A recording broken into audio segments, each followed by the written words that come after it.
Bagi teman-teman juga yang ada di YouTube, dukung channel-channel dakwah, terus subscribe. Bukan cuma channel saya, semua channel yang bermanfaat, semua channel dakwah yang baik. Dukung akhi dan ukhti. Adab makan teman-teman sekalian penting sekali. Baca bismillah dulu. Membaca bismillah dan mengucapkan bismillah harus bersuara. Kita bersuara, bismillah. Jangan dalam hati. Baca. Karena seringkali syaitan membuat kita lalai. Siapa yang lupa baca bismillah, maka berkah makanannya diangkat dan makanan akan diambil oleh syaitan. Sebagaimana sabda Nabi SAW, kullu amrin la yubda bismillah fahuwa aqta.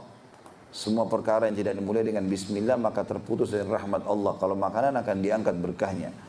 Dan juga sabda Nabi SAW dalam hadis sahih, kalau seseorang masuk ke dalam rumah lalu dia mengucapkan salam, maka syaitan di sekitar rumahnya berkata pada teman-temannya, tidak ada tempat nginap buat kalian malam ini karena salamnya pemilik rumah tadi.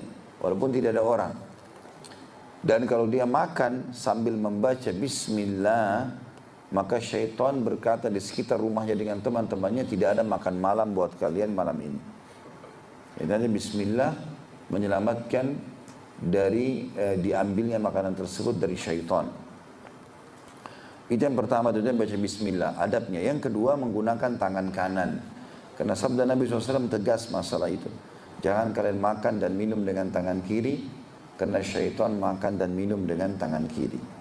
Ini banyak maknanya.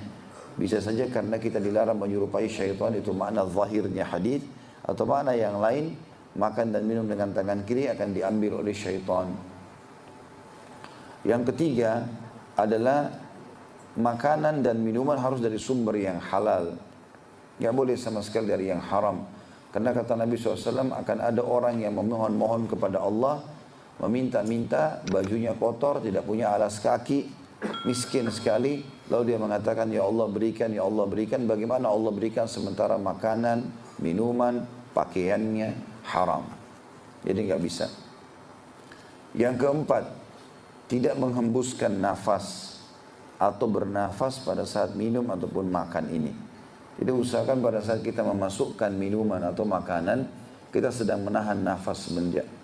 Cuma untuk memasukkan saja ya. Larangannya di sini menghembuskan nafas di atas minuman atau makanan itu. Makanya Abdullah bin Umar radhiyallahu anhu, beliau kalau minum di gelas, maka beliau menahan nafas sambil baca bismillah, dimasukkan. Tentu dilepas, setelah itu dia bernafas biasa. Pada saat dia telan, pada saat dia letakkan gelas, lalu kemudian dia mengatakan alhamdulillah. Pada saat dia meminum, dia tahan lagi nafasnya. Sunnah Nabi SAW, kata Nabi SAW, jangan kalian bernafas atau menghembuskan nafas ataupun menariknya pada saat sedang minum atau makan.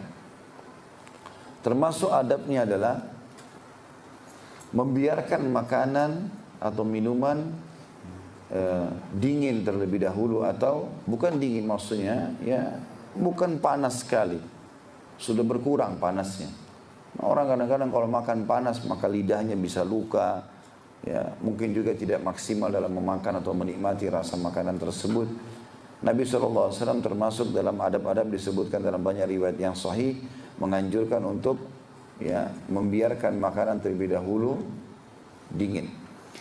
Termasuk adab yang selanjutnya adalah ya, tidak menghidangkan makan pada saat waktu sholat ya, atau mengkonsumsi di waktu sholat. Kata Nabi SAW, janganlah kalian sholat sementara makanan sudah dihadirkan ya, dan janganlah kalian sholat dengan menahan dua keburukan, maksudnya buang air besar dan buang air kecil. Tapi di sini kita dilarang, misalnya kita lagi tahu nih sebentar lagi azan, 2 menit lagi azan, 1 menit lagi azan. Terutama ibu-ibu kemudian hidangkan di meja makan, nasinya lagi ngepul, ya, ada tempe kesukaan suaminya, ada apalah segala macam. Lalu dia lihat, apalagi bapak-bapak incipin sedikit, terdengar azan.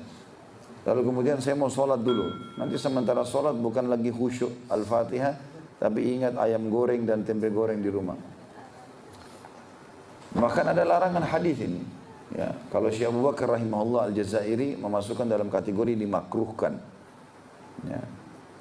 Kalau orang pergi sholat sementara dia makan, ada makanan. Selanjutnya tidak memakan porsi-porsi kecuali yang ada atau yang mudah terjangkau. Seperti misalnya di meja banyak sekali. Dan kita duduk di posisi mungkin itu tidak bisa terjangkau makanan tersebut. Maka Nabi SAW bersabda kepada Salamah, anak istri beliau, anaknya Ummu Salamah radhiyallahu anha, radhiyallahu anhum ajma'in. Salamah masih kecil, lagi makan dengan Nabi SAW. Maka Nabi SAW mengingatkan kepada dia, ya gulam, samillah. Wahai anak kecil, kalau kau mau makan, baca bismillah. Wa qul biyaminik, makan dengan tangan kananmu. Wa qul mimma yalik, dan makan yang terjangkau di depanmu. Ya. Karena mungkin akan buruk pemandangan kalau seseorang harus mengambil semua jenis menu yang ada, kemudian menumpukan di piringnya. Gitu kan.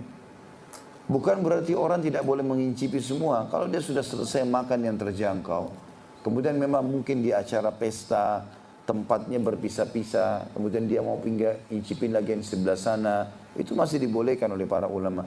Tapi maksudnya adalah seseorang mungkin menunya terlalu banyak di atas meja, kemudian dia mau mengambil semuanya walaupun jauh dari dia, sehingga menumpuk sementara belum ada yang disentuh makanan tersebut.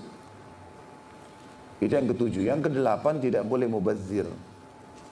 Gak boleh mubazir. Mubazir artinya mengambil lebih daripada kapasitas kita, akhirnya dibuang. Gak ada yang makan. Ambil secukupnya. Ya, kemudian kalau seandainya dia kalau sudah selesai dan masih lapar, boleh diambil lagi. Gak ada masalah. Menambah makanan berulang kali gak dilarang dalam syariat, tidak ada larangannya. Tapi memakan dengan porsi yang besar sehingga atau yang banyak sehingga akhirnya mubazir, ini nggak boleh. Ini dilarang tentunya. Ya. Kemudian termasuk adabnya adalah mengajak orang lain untuk makan, berbagi dengan orang lain, sebagaimana kita tahu dalam bahasan kita ini. Ya.